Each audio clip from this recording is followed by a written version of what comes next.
Workers wanted everywhere you look right now. Businesses are hiring. Filling open positions is a top concern, and it's one that has many rethinking their recruitment and retention plans. Our sales connections expert, Shari Pash, joins us to talk about how to create a strong, sustainable sales team. Hi, Shari. Hey, Julie, what a great topic for us to cover today because all my clients, this is what we're working on. It's impacting everyone. So I'm It has excited. a huge impact right now, Shari. And the sales team really is our first impression of a company. So that relationship can make or break an organization. So talking about how to actually build and grow a strong team is important. Where do we start? I like to describe it as success steps, basically. And the first one is kind of that path to success. We have to get our basics and have our foundation strong. Just like any foundation to build up, you have to have it strong.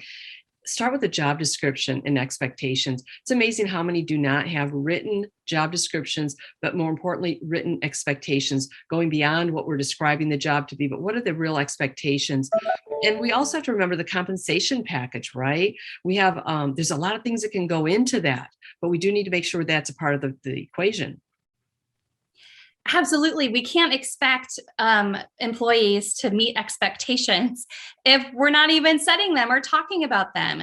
Right. Okay, so talking about compensation, Shari, I get a lot of questions right now. Should we offer a sign-on bonus? What are you seeing in this market?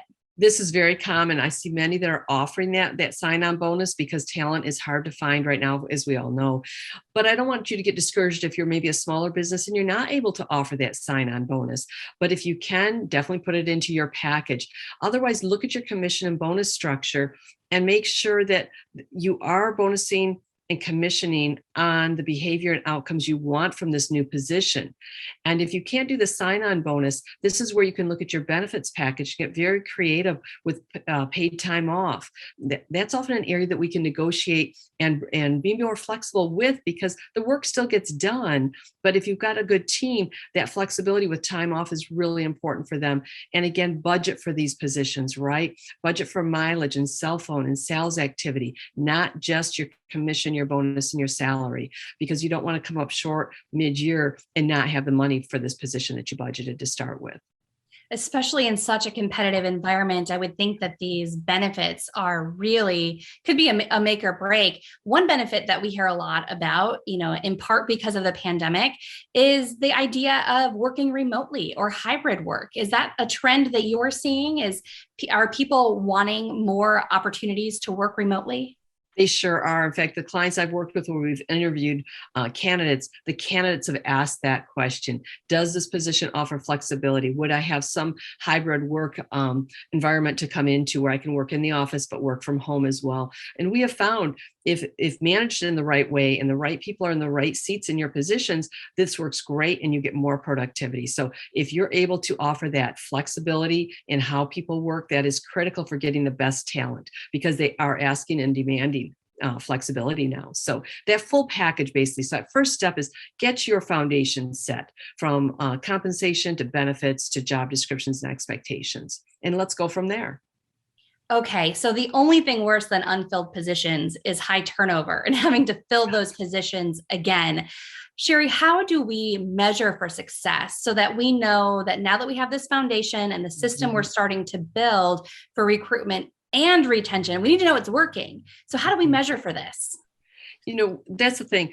We want to think about, does that new staff person understand what success looks like for them in this new position? And do you understand what success looks like for this position? Because that's really critical that we look at the measurements of success and do we have that in place where we can see, are they making the impact with clients that we need? Are they making an impact with new sales that you need?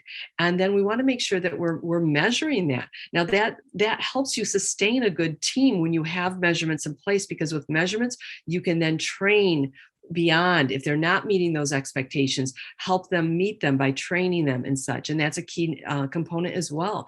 But they've got to be able to have those new member forecasts or new sales forecasts. We want to make sure they're on target with plans. Measurements are key that we include in what success looks like for a position, but they have to understand it. So that's really important. Those measurements, I'm sure, are important, but also providing the tools and resources for how you're going to help them, hit those benchmarks that you're looking for. What kinds of tools should we be looking at? I think to start with, you've got to do some training and when you onboard that position, because if you're doing a serious training schedule and they see what they'll learn, when they'll learn it, who's going to help them learn these pieces, it lets them know that you're serious about their success and they take it more seriously, opposed to just having them walk in, hand them a notebook, read this notebook, hit the road selling. We've got to be very intentional on our sales training and process, right? That's one of the strongest things we can do. Then from there, we've got to have tools for them, because now that may be a way for them to take ownership to help you create those tools if you don't have them already. So that's okay if you don't. But that's one of the things I love, is working with my clients on creating these tools. What kinds of tools are we talking about here, Shari? Right? What's helpful?